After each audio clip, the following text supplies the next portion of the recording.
बहुत पहले शाहरुख खान की एक फिल्म आई थी बाजीगर, जिसमें एक बड़ा ही फेमस डायलॉग था कि हार कर जीतने वाले को बाजीगर कहते हैं।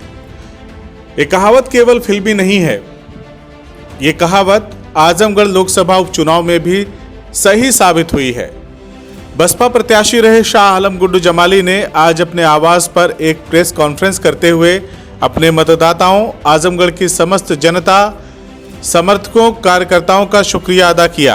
उन्होंने चुनाव जीतने पर दिनेश लाल यादव निरहुआ को शुभकामनाएं देते हुए कहा कि भले ही मैं चुनाव नहीं जीता, लेकिन जिले के विकास के लिए जरूरतमंदों को अगर कहीं भी मेरी जरूरत होगी तो मैं हमेशा उपलब्ध रहूंगा।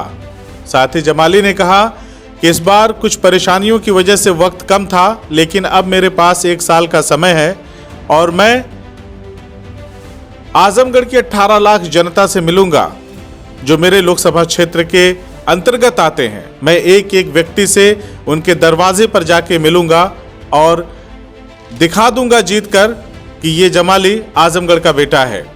सपा खेमे पर हमलावर होते हुए शाह आलम गुड्डू जमाली ने कहा कि इनकी तो गैरत ही मर चुकी है। ये लोग कहां से आते हैं? इनका आजमगढ़ से क्या संबंध? ये लोग हमेशा लोगों को धोखा देते हैं। जब चुनाव हारते हैं तो सीधा मुस्लिम समुदाय को दोषी ठहराते हैं। जमाली ने कहा कि आप होते कौन हैं ऐसा कहने वाले। उन्होंने कहा कि 24 के आम चुनाव में इनका पूरी तरह से सफाया तय है। गुड्डू जमाली ने कहा कि रिकॉर्ड के तौर पर मैं भले ही हारा हुआ हूं, लेकिन यहां की जनता ने जो प्यार, आशीर्वाद और स्नेह दिया है उसे मैं पूरी जिंदगी नहीं भूल सकता।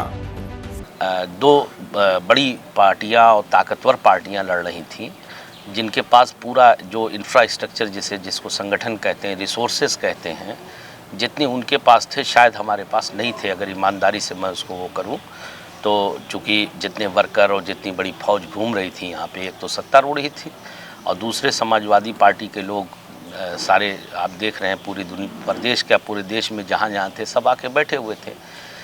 तो मैं ये महसूस करता था कि मैं जो कनेक्ट था मेरा 1 to 1 पब्लिक से, मैं चूँकि मेहनती आदमी हूँ, मैं डेली 15 से 20 किलोमीटर पैदल चलता था। जिस दिन कम भी चलता था उस दिन 10 किलोमीटर चलता था।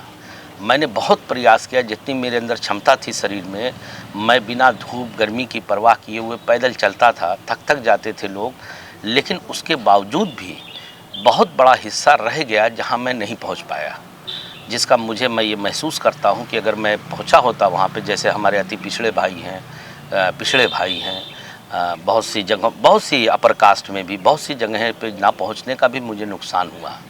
और तीसरा ये भी नुकसान हुआ कि चूँकि मौसम ऐसा विपरीत था इस वक्त, सीज़न जो हम देख रहे हैं गर्मी का, तो उस वजह से लोगों में उत्साह बहुत कम था। पोलिंग का बहुत कम पोलिंग हुई, जिसका हमें उसका भी लॉस हुआ। तो ये कमियां जो हमने एनालाइज़ किया, अभी बूथ वाइज हम लोग उसकी समीक्षा करेंगे। इनका आने वाला दिन बहुत ही बुरा है, आप उसकी कल्पना नहीं कर सकते। ये जो लोग आज हुआ है ना, ये ठहरेंगे नहीं, ये अपनी जमानत बचा लेंगे चुनाव में, तो आप देख लीजिएगा। गुड्डू जमाली किसी को न हराने न जिताने के लिए नहीं लड़ रहा था, मैं अपने जीतने के लिए लड़ रहा था और कल लड़ूंगा, इससे 3 गुना ताकत से लड़ूंगा अपने जीतने के। कौन हारता है कौन जीता है उसकी परवाह नहीं है, लेकिन हाँ, इस बात की तसल्ली मुझे है कि मेरे समाज ने मेरे साथ हुई जाति का संज्ञान लिया।